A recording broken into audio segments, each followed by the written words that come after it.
کبھی وہ اجتماع نقیزان کتاب اور لا کتاب ہے، کبھی وہ اجتماع نقیزان انسان اور لا انسان ہے، کبھی وہ اجتماع نقیزان کتاب کلام اور لا کلام ہے. یہ سارے کیا ہیں؟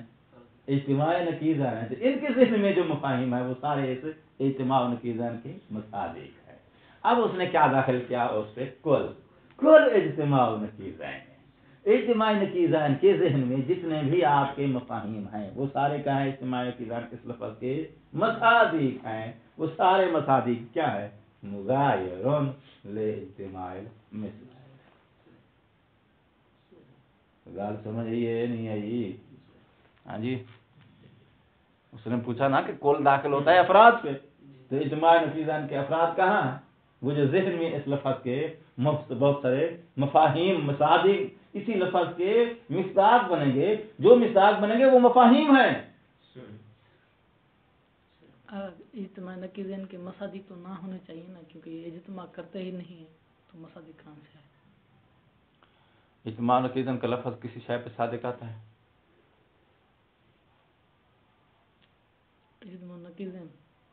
اجتماع نقیزین نہ ہونا تو صادق آتا ہے، ہونا تو کہیں نہیں آتا نا. کوئی ایسی چیز ہو جہاں اجتماع نقیزین ہو. مصداق اس میں مکان ہے، وہ جگہ جہاں پہ کوئی چیز صادق ہے. ٹھیک ہے، تو ذہن میں ایک مفہوم ہے اس لفظ کا، یہ نہیں ہے. صحیح. اس لفظ کا یہ لفظ محمل ہے یا موضوع ہے؟ محمل اور موضوع سمجھتے ہو؟ جی جی، موضوع ہے. محمل کس لفظ کو کہتے ہیں؟ جن کی معنی نہ ہو، جس کو جو کسی معنی کے لیے وضع ہی نہیں کیا گیا. جی. موضوع کسے کہتے ہیں؟ جو کسی معنی کے لیے وضع کیا گیا ہو. اجتماع نقیزان محمل ہے موضوع ہے؟ موضوع ہے. موضوع ہے، ذہن میں اس کا کوئی معنی آتا ہے نہیں آتا؟ جی. جو معنی آتا ہے وہ اس کا مصداق ہے، یہ اس پہ صادق آتا ہے. ٹھیک ہو گئی بات؟ صحیح. اس مصداق پر لفظ کل داخل کیا ہے، اور وہ ایک نہیں ہے، بہت زیادہ. کتاب لا کتاب یہ بھی اسی کسی اجتماع نقیزان کا مصداق ہے. کلام لا کلام یہ بھی اسی، انسان لا انسان اس کا ذہن میں جو مفہوم ہے وہ مفہوم بھی مصداق ہے اسے اجتماع نقیزان اس لفظ کا. صحیح. مثلا اگر ہم کہیں کل معدوم لا یوجد، تو کل معدوم، معدوم کا کیا ہوگا؟ معدوم لفظ ہے، مصداق میں کیا ذہن میں اس لفظ کا مفہوم ہے، وہ اس معدوم کا کا مصداق. کیسے آ سکتا ہے یہ مصداق دینے؟ معدوم خارج میں نہیں ہوتا، ذہن میں لفظ کا مفہوم ہوتا ہے. آپ ذہن والے مفہوم کو خارج والے مصداق کے ساتھ مخلوط کر رہے ہو، جہاں سے تشویش ہے آپ کو. صحیح. مفہوم موجود ہوتا ہے ان کا، مفہوم ذہن میں موجود ہے. یہی آج بتانا چاہتے ہیں کہ موضوع کا وجود کہاں پہ ہوتا ہے. صحیح. ذہن میں آئے، فقط ذہن میں آئے، خارج میں آئے، کہاں کہاں آئے. صحیح. تو معدوم لفظ محمل ہے یا موضوع ہے؟ جب یہ لفظ معدوم بولا جائے تو اس کا معنی ذہن میں آتا ہے یا نہیں آتا؟ ذہن میں جو معنی آتا ہے وہی اس کا مصداق ہے. اچھا، مصداق بھی وہی ہے؟ ہاں وہی، جو کہ خارج میں ان کا ہے ہی نہیں. نہیں ہے. سنت صحیح. وہی جو ذہن میں اس کا معنی آ رہا ہے وہی مصداق ہے کسی لفظ معدوم کا، وہی مصداق ہے لفظ اجتماع نقیزن کا. الی آخر ہی سارے لفظ جس لفظ کا ذہن میں آپ کو کوئی معنی آ رہا ہے وہی معنی اس لفظ کا کیا ہے؟ مصداق. اور یہ جملہ شاید میں پہلے کئی دفعہ استعمال کر چکا ہوں کہ مصداق غالباً خارج میں ہوتا ہے. وہ غالباً کا لفظ ہم نے کیوں بولا تھا؟ یعنی کچھ ایسے الفاظ بھی ہیں جن کا مصداق خارج میں نہیں ذہن میں بھی ہوتا ہے. ٹھیک ہے. تو اب اس کی تفصیل آپ کو ملے گی کہاں؟ کلیات کی بحث میں. کلیات کی دو قسمیں ہیں، ایک کلی حقیقی ہوتی ہے، ایک کلی فرضی ہوتی ہے. کلی فرضی سمجھتے ہو؟ ذہن نے فرض کیا ہے یہ لفظ کلی ہے. صحیح. ایک کلی حقیقی ہوتی ہے. کلی حقیقی کے مصداق خارج میں ہوتے ہیں. کلی فرضی چونکہ وہ خود فرضی ہے اس کے ذہن افراد بھی فرضی ہوتے ہیں. تو جب وہ خود فرضی ہے تو افراد کہاں فرض کیے ہیں؟ فرض کرنا ذہن کا کام ہوتا ہے، آنکھوں کا کام نہیں. تو عالم فرض ذہن میں ہوتا ہے. کلی فرضی کے افراد بھی فرضی ہوتے ہیں. جب فرضی ہوتے ہیں تو فرضی چیز کو کون فرض کرتا ہے؟ ذہن فرض کرتا ہے. لہذا افراد بھی کہاں ہوتے ہیں؟ ذہن میں ہوتے ہیں. کلی فرضی کے مصادیق خارج میں نہیں ہوتے، کلی فرضی کے مصادیق ذہن میں ہوتے ہیں. خارج میں کس کے مصادیق ہوتے ہیں؟ کلی حقیقی کے. تو اس لیے ہر کلی کے مصداق خارج میں نہیں آئے، غالباً اکثر کلیات کے مصادیق خارج میں. تو تو اکثر کا بات بولنے کا مطلب پھر یہ ہے کہ کچھ ایسی کلیات بھی ہیں جن کے مطابق خارج میں نہیں کسی اور ذہن میں عالم میں ہے، اور وہ عالم جو ہے وہ کیا ہے؟ عالم ذہن ہے۔ تو موضوع کا وجود کہاں ہوگا؟ عالم ذہن میں، اور اس کی مثالیں کیا ہیں؟ یہ کلیات فرضیہ۔ کلیات فرضیہ کو کہاں لے آؤ؟ موضوع کی جگہ پر لے آؤ۔ ان کے مصادیق کہاں ہیں؟ ذہن میں ہے۔ مصادیق قبلہ خارج میں ہوں گے، کن کے؟ جن کا معنی ذہن میں، مفہوم ذہن میں۔ اگر وہ کلی فرضی ہے تو پھر مصداق خارج میں نہیں ہوگا۔ ذہن میں معنی جو ہے وہی ذہن میں جو معنی ہے وہی اس کا مصداق ہے، وہ ذہن میں جو کلی حقیقی ہے، جیسے انسان، کلام، کتاب، اس کا مصداق خارج میں ہے کیونکہ یہ کلی حقیقی ہے۔ تو مفہوم اور مصداق تو ایک ہی ہو گئے، تو اس بنا سے کبھی کبھی ایسا ہوتا ہے کہ مفہوم اور مصداق مل جاتے ہیں، ایک ہو جاتے ہیں۔ ہاں، بڑی فتح کی بات کی۔ لیکن عام طور پر ہوتا یہ ہے کہ مثلا لفظ انسان ذہن میں اس کا مفہوم ہے، خارج میں زائد جو بیٹھا ہے وہ اس کا مصداق ہے۔ کلی فرضی کا تو ذہن میں صرف مفہوم ہے، اسی مفہوم کو اسی کا مصداق بول دیا، جبکہ مفہوم اور ہوتا ہے، مصداق اور ہوتا ہے۔ ٹھیک ہے نا؟ بڑی فتح کی بات کی ہے۔ جو کلیات فرضیہ ہوتے ہیں نا مولانا، جس کو آپ نے مفہوم فرض کیا ہے اسی کو آپ اس کا مصداق بھی فرض کریں گے۔ کیوں؟ اس لیے کہ وہ چیز ہی فرضی ہے۔ جب چیز ہی فرضی ہے، حقیقی نہیں ہے، تو حقیقی چیزوں میں جو ہے آپ کو جو ہے وہ حادثہ کی الگ الگ شناخت ملے گی، الگ الگ خانہ ملے گا۔ وہ چیز ہی فرضی ہے، تو ہم اس کو جو ہے وہ مفہوم کہہ دیتے ہیں، کبھی اس کو اس کا مصداق کہہ دیتے ہیں، کیونکہ چیز ہی فرضی ہے۔ کوئی فرضی چیز میں یہ کوالٹی نہیں ہے کہ اس کا مصداق الگ سے مل جائے اور اس کا مفہوم الگ سے مل جائے۔ جو مفہوم ہوتا ہے وہی اس کا مصداق ہوتا ہے، کیونکہ چیز ہی فرضی ہے۔ ذہن نے فرض کیا ہوا ہے، فرض سمجھتے ہو نا؟ بس ذہن نے فرض کیا، فرض کریں۔ فرض کریں کیا مطلب؟ یہ چیز ہے نہیں، ویسے ہم ذہن میں اس کا تصور کر رہے ہیں۔ پہلے مثال کیا جی، کل اجتماع نقیزین مغایر الاجتماع مثلان۔ اچھا، ایک مثال ہو گئی، اجتماع نقیزین کا جو مفہوم ہے ذہن میں وہی اس کا مصداق ہے، وہی اس کا وجود ہے ذہنی ہے مصداق کا، تو اس کے اوپر جو ہے مغایرن کیا حمل ہو رہا ہے۔ دوسری مثال ہے کل جبل یقوت، کل جبل یقوت ممکن وجود۔ موضوع کیا جی؟ جبل یقوت موضوع ہے، محمول کیا ہے اس کا؟ قضیہ کون سا ہے؟ موجبہ۔ موضوع کا وجود کہاں ہے؟ ذہن میں۔ ہاں، فرضیت ذہن میں ہے۔ یعنی یقوت کا پہاڑ آپ نے فرض کیا ہے نہیں؟ ہے نہیں، فرض کیا۔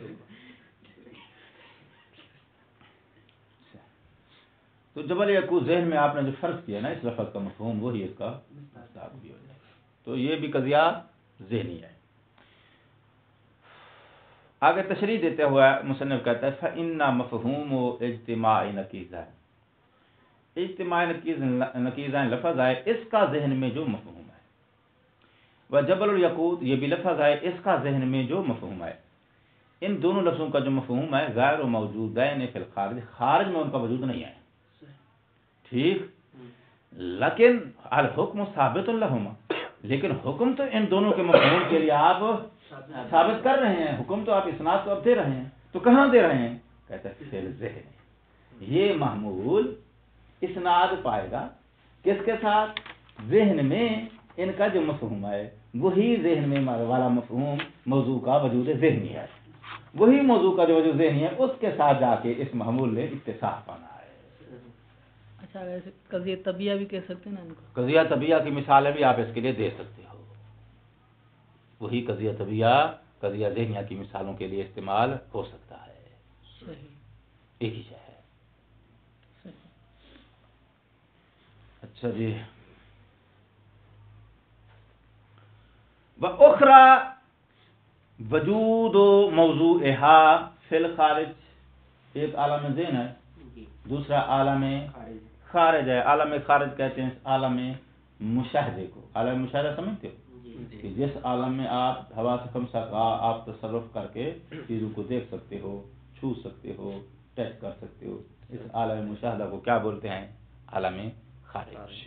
خارج اس لیے بولتے ہیں چونکہ ذہن سے باہر کی یہ دنیا ہے، اور اس باہر کی دنیا سے ذہن جو ہے چیزوں کا ادراک لے جاتا ہے.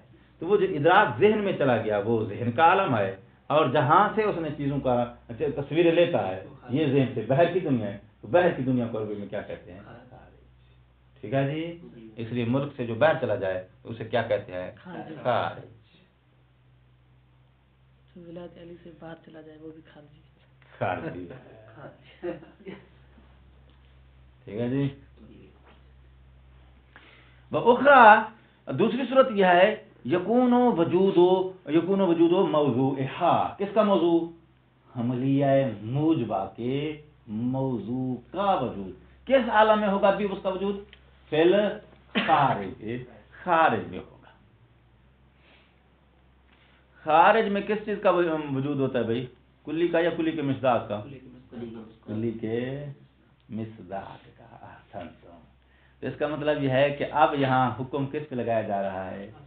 افراد پر. خارج میں جو افراد ہیں، جب انسان پر حکم لگائے لیکن مقصد انسان نہیں ہے، مقصد کیا ہے؟ زید بکر خالد ہے. ٹھیک ہے نا. کلو طالبین ناجحن. ٹھیک. طالب کلی ہے جزیہ؟ کلی ہے. کیسے پتا چل؟ ہر فرد جتنے لوگ بیٹھے ہیں، جتنے لوگ پڑھتے ہیں یہاں، ان سب پر یہ لفظ صادق آ رہا ہے.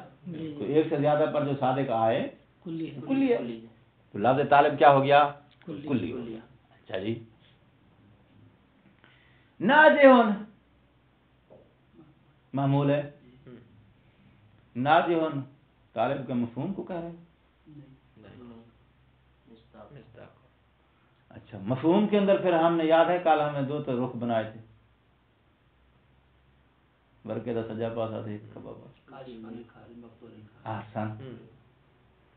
تو جو مکتوباً الخارج ہے اس کو مفہوم کہتے ہیں، جو کاشف عن الخارج ہے اس کو کلی طبیعی کہتے ہیں. اچھا. جو طالب علم کی کلی ہے، کلی طبیعی ہے، وہ نازع ہوتی ہے نہ. خارج میں مصداق ہوتا ہے وہ نازع ہوتا ہے. جو مقتوباً خارج ہے، جو خود خارج میں مکتوباً خارج ہے وہ مفہوم ہو گیا نا.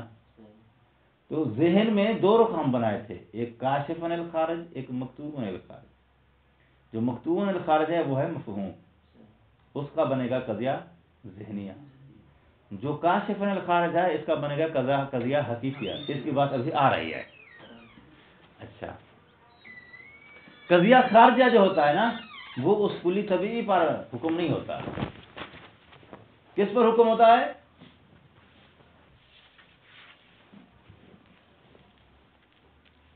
ہاں جی توجہ ہٹ گئی ہے. ٹھیک. قضیہ خارجہ میں حکم کس پر ہوتا ہے؟ نہ مفہوم پر، نہ کلی طبیعی پر، بلکہ کس پر ہوتا ہے؟ جو خارج میں وہ بیٹھا ہوتا ہے اس کا مصداق، اس کا فرد، اس خارجی فرد پر. ایک بات تو یہاں سے یہ سمجھ آئی کہ قضیہ خارجیہ صرف ان کلیات کا بنے گا جن کو آپ کلی حقیقی کہتے ہو. کلی فرضی کا قضیہ خارجیہ نہیں بن سکتا. کیوں کلی فرضی کا قضیہ خارجیہ نہیں بن سکتا؟ کیونکہ خارج میں اس کے افراد نہیں. ٹھیک ہے. صرف کلی حقیقی کا بنے گا. جب کلی حقیقی کا بنے گا تو کلی حقیقی کے مفہوم میں دو رخ بنیں گے. ایک رخ کاشف عن الخارج بنے گا، دوسرا مکتوب. جو کلی فرضی ہے اس کے خارج میں فرضی نہیں ہے تو کاشف کیسے بنے گی؟ وہ تو جو ہے واضح میں آ رہی ہے. احسنتم.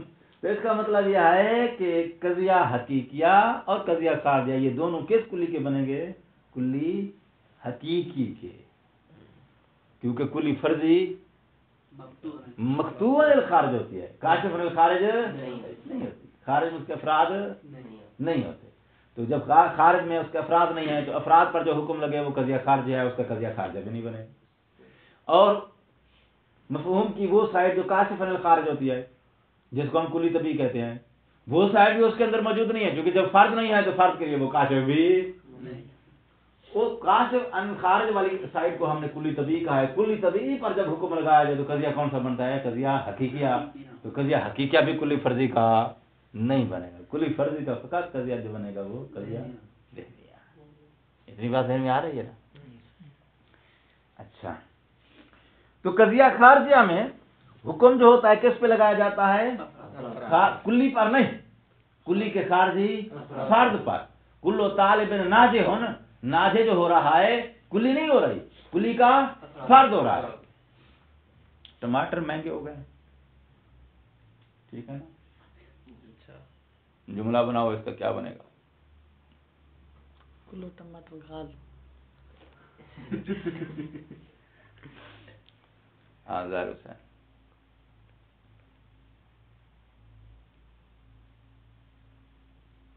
ٹماٹر مہنگے ہو گئے ہیں۔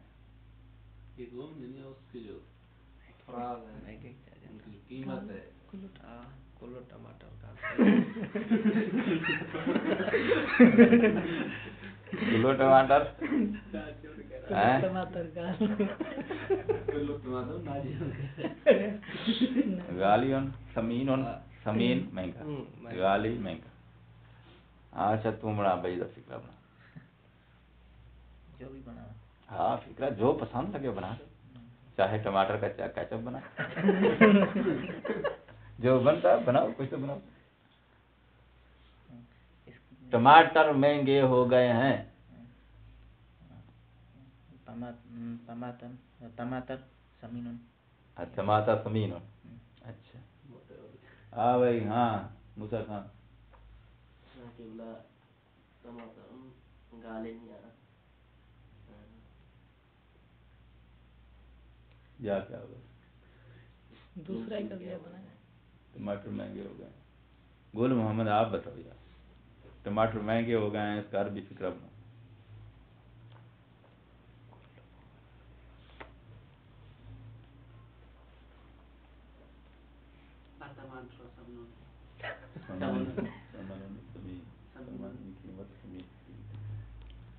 ہاں میرے بھائی تیری باری ہے، ٹماٹر کو سیرو سارا ٹماٹر۔ کثیر اچھا غالی اچھا ٹماٹر سفید چلو ٹھیک، چلو ٹھیک ہے، جو بھی آپ نے بنایا مطلب آپ کو سمجھ میں آ گیا۔ الٹماٹر صاعد سمین، یا ٹماٹر صاعد، صاعد کا مطلب یعنی ریٹ اوپر چلا گیا ہے، مہنگا ہو گیا، روٹین وائز ٹماٹر صاعد، ٹماٹر مہنگے ہو گئے ہیں۔ اچھا جی، میں سوال یہ ہے، ٹماٹر صاعد، ٹماٹر مہنگا ہو گیا جی، ریٹ اوپر چلا گیا، موضوع معمول ذہن میں آیا؟ موضوع کون ہے؟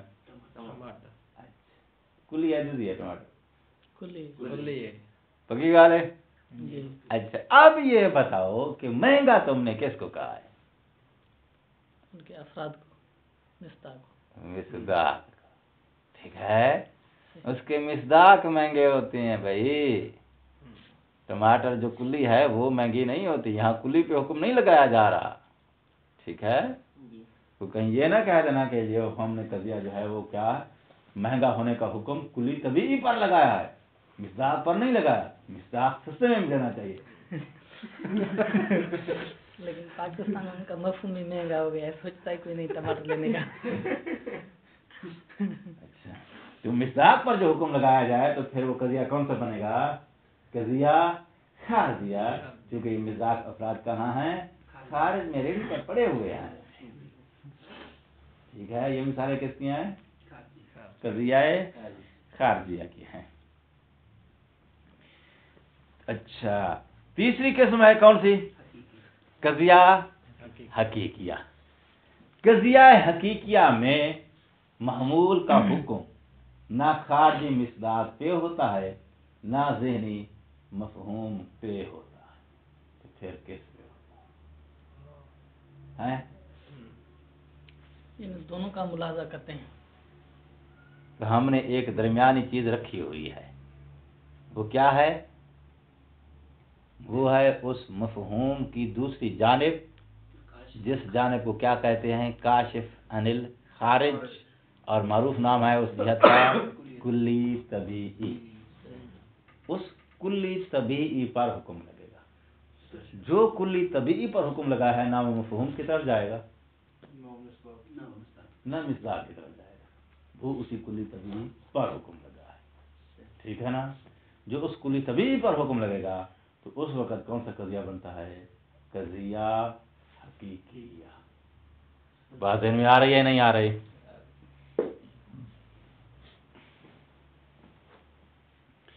تو آج پھر ہم قضیہ حقیقیہ جو ہے اس کو بیان کریں گے۔ آج کے درس کا موضوع یہی قضیہ حقیقیہ ہے۔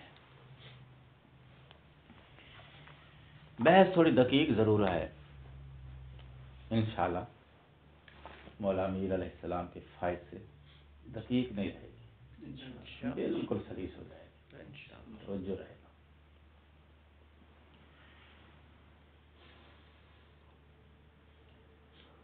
لفظ انسان، زید بکر خالد، جو اس خارج میں لوگ بیٹھے ہوئے ہیں، یہ اس کے کیا ہیں؟ افراد یا اس کے مساوی۔ یہ افراد اور مساوی کہاں پہ ہوتے ہیں؟ خارج۔ اس لفظ کا ذہن میں آیا مفہوم، اس مفہوم کی ایک دائیں جانب ہے ایک بائیں جانب ہے۔ دائیں اور بائیں جو ہے وہ ایسے تقریب الفہم کی خاطر جیسے کوئن یا سکے کی ہوتی ہے۔ ایک جانب کا نام ہم نے رکھا ہے مقطوع عن الخارج، دوسری جانب کا نام ہم نے رکھا ہے کاشف عن الخارج۔ جیسا کہ شیشے کے دو رخ ہوتے ہیں، ایک سائڈ سے وہ کاشف ہوتا ہے، دوسری سائڈ سے وہ کاشف نہیں ہوتا۔ تو یہ مفہوم جس سائڈ سے کاشف ہے، اس کاشف والی سائڈ کا نام ہم نے رکھا ہے کلی طبیعی، ٹھیک ہے؟ جو دوسری سائڈ ہے جو مقطوع عن الخارج ہے، اس سائڈ کا نام ہم نے رکھا ہے مفہوم، ٹھیک ہے جی؟ اچھا، حکم لگایا جائے کس پر؟ کلی طبیعی پر، قضیہ بنے گا حقیقیہ۔ اب سوال یہ ہے کہ یہ جس سائڈ کا نام کلی طبیعی ہے، یہ سائڈ کون سی ہے؟ کاشف عن الخارج۔ عن الخارج ہٹا دو، کاشف عن الافراد، ٹھیک ہے؟ یہ سائڈ کون سی ہے؟ کیوں کاشف عن الافراد؟ کیونکہ اس مفہوم کو جب ہم ذہن میں تصور کرتے ہیں تو اس کے تصور سے خارج میں وہ افراد جن پہ یہ صادق آتا ہے ان کی صورتیں ہمارے ذہن میں آ جاتی ہیں، ٹھیک ہے نا؟ جب لفظ انسان اس کے مفہوم کی ہم کاشف والی جہت کو دیکھتے ہیں تو ذہن میں کون آتا ہے؟ وہ افراد آتے ہیں جن افراد کے لیے کیا ہے؟ یہ کاشف ہے۔ ان کا تصور ذہن میں آتا ہے یا نہیں آتا؟ اگر نہیں آتا تو پھر کاشف کر دیا، ٹھیک ہے نا؟ تو کاشف والی جہت جو ہے یہ کن چیزوں کو دکھلاتی ہے؟ ان افراد کو دکھلاتی ہے جن افراد پر یہ صادق آتا ہے، ٹھیک ہے؟ اب سوال یہ ہے کہ جن افراد سے یہ کاشف ہے، جن افراد کو یہ دکھاتا ہے، وہ افراد کون کون سے ہیں؟ توجہ ہے، کہتا ہے ان افراد کی 3 قسمیں ہیں۔ درس شروع ہو گیا آج کا۔ یہ کاشف والی جی، کاشف کیسے کاشف ہے؟ افراد سے۔ جن افراد سے کاشف ہے ان افراد کی کتنی قسمیں ہیں؟ 3 قسمیں ہیں۔ غور سے سنو، کتنی قسمیں ہیں جی؟ 3 قسمیں ہیں۔ نمبر 1، وہ افراد جو محققۃ الوجود ہے۔ کیا ہے؟ محققۃ الوجود ان افراد کو کہتے ہیں کہ جو اس وقت زمانہ حال میں موجود ہیں خارج میں۔ جو افراد اس وقت کیا ہیں؟ زمانہ حال میں موجود ہیں یا ماضی کے زمانے میں وجود پا چکے ہیں، ایک دفعہ ان کو حقیقی وجود مل چکا ہے، ٹھیک ہے، چاہے زمانہ ماضی میں ملا تھا یا ابھی بھی وہ حال میں وجود حقیقی پا کے ابھی بھی وہ موجود ہے۔ تو جن کو خارج میں حقیقی وجود مل چکا ہے یا ملا ہوا ہے اور ابھی تک بھی وہ خارج میں موجود ہیں، ان کو کیا کہتے ہیں؟ افراد محققۃ الوجود۔ دوسری قسم ہے اس کی افراد کی، وہ ان کو کہتے ہیں ممکنۃ الوجود، ٹھیک ہے، کیا کہتے ہیں؟ ممکنۃ الوجود۔ ممکنۃ الوجود کون سے افراد ہیں؟ وہ ہیں کہ جو ابھی مثال وہی انسان کی ذہن میں ہے، جو ابھی کیا ہے جی، ماؤں کے یا اپنے باپ دادے کی صلب میں ہے۔ جب وہ پیدا ہوں گے تو پیدا ہونے کے بعد ان کو حقیقی وجود ملے گا، لیکن ابھی تو وہ صلب میں ہے نا، ابھی ان کو کیا کہیں گے؟ ممکنۃ الوجود، ٹھیک ہے نا۔ یہ کاشف جو ہے ان افراد کو بھی دکھا رہی ہے یا نہیں دکھا رہی ہے؟ ممکنۃ الوجود کو دکھا رہی ہے نہیں دکھا رہی ہے؟ صرف انہی کو دکھا رہی ہے جن کا خارج میں حقیقی وجود ہے، ان کو بھی دکھا رہی ہے جو ابھی خارج میں نہیں ہے لیکن وہ ابھی ممکنۃ الوجود ہے، ممکن ہے کبھی وہ وجود پائیں گے، ان کے لیے بھی یہ کاشف ہے، ٹھیک ہے نا۔ کیسے پتہ چلا ہے آپ کو کہ ان کے لیے بھی کاشف ہے؟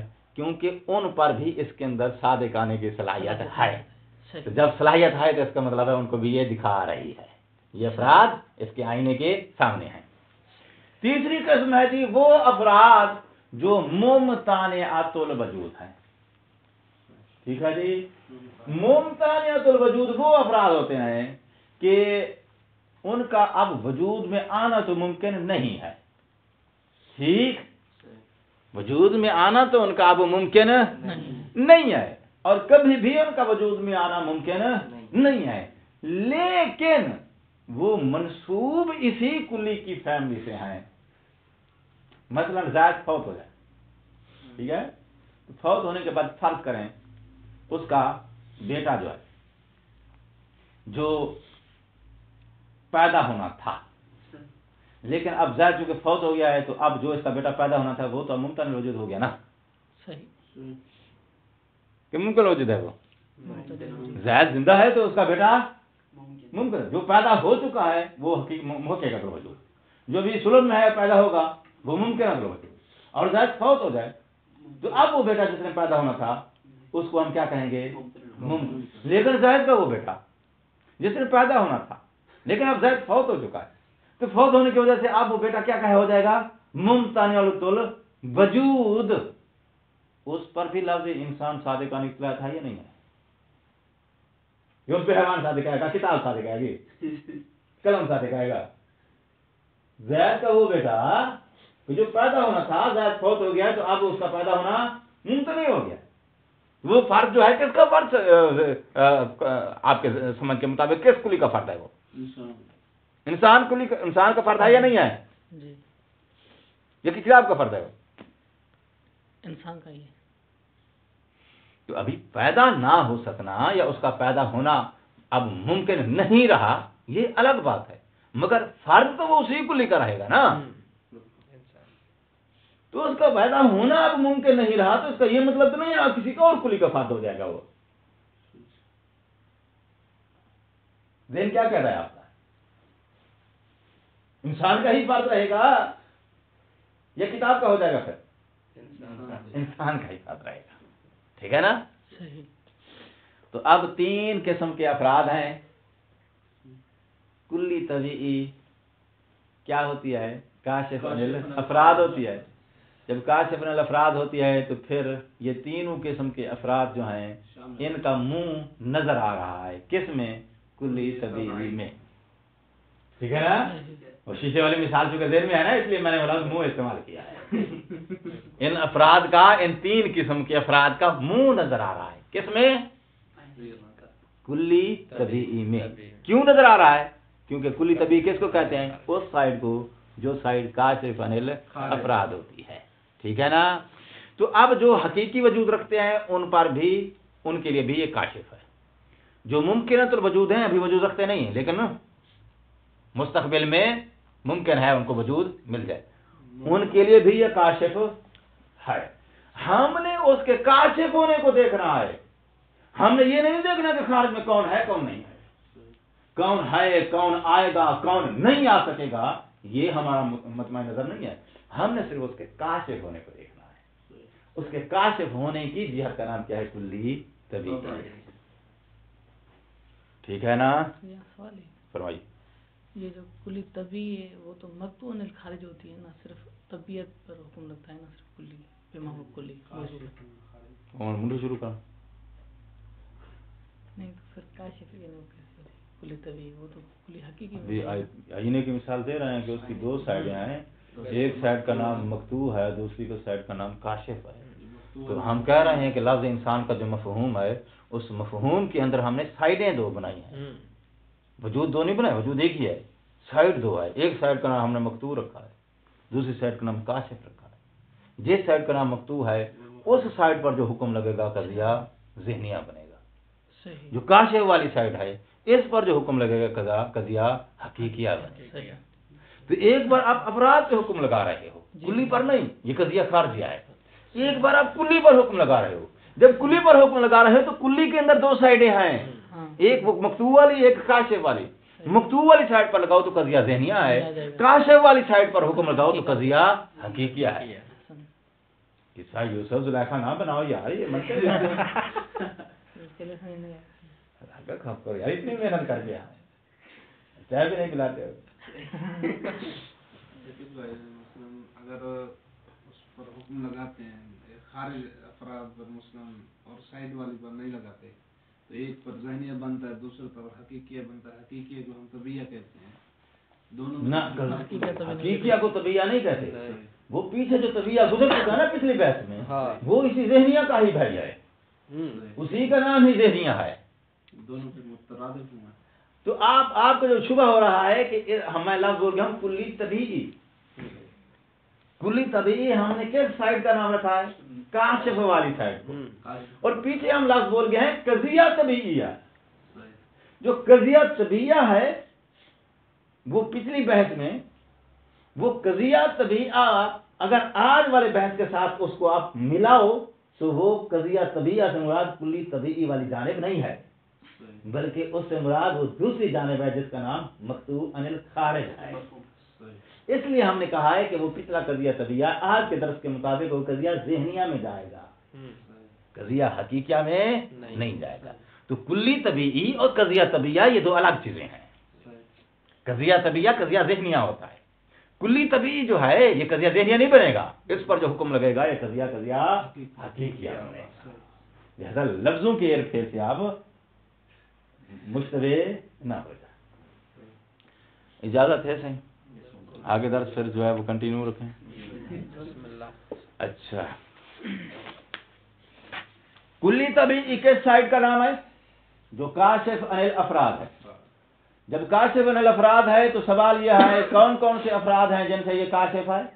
تو آپ نے کہا چاہے وہ محققۃ الوجود ہے ان کے لیے بھی کاشف ہے، ممکنۃ الوجود ہے ان کے لیے بھی کاشف ہے، ممتنعۃ الوجود ہے تو بھی ان کے لیے بھی یہ کاشف ہے۔ ٹھیک ہے نا؟ تو ان سب افراد کی، تینوں قسم کے افراد کی، تینوں قسم دینے میں آ گئے نا، ان تینوں قسم کے مجموعات کے تین مجموعے بنا لو، ایک مجموعہ حقیقی وجود، دوسرا مجموعہ ممکن وجود، تیسرا مجموعہ۔ ان تینوں قسم کے مجموعات کی وہ کلی کیا ہے؟ اپنے اندر تصویر رکھتی ہے۔ ان تینوں قسم کے مجموعات کے لیے وہ کلی طبیعی کیا ہے؟ کاشف ہے۔ جب کلی طبیعی ان تینوں قسم کے مجموعات کے لیے کاشف ہے تو اب رکو،